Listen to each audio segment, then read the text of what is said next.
చిగురాకుల లేఖలు రాసి చిరుగాలి చేతికి ఇచ్చి ఎప్పుడో నే పంపించాను నువ్వు చూడలేదా.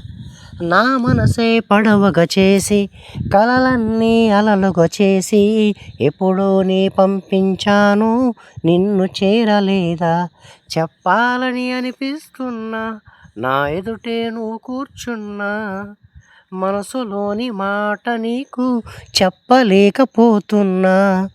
చెప్పకుండా ఓ క్షణమైనా ఉండలేకపోతున్నా. ఎలా చెప్పనమ్మా నాలోని ప్రేమని, ఎలా చూపనమ్మా నా ప్రేమ నువ్వని. అవునని అంటావో మరి కాదని అంటావో, ఏమంటావో ఏమోనన్న సందేహంతో.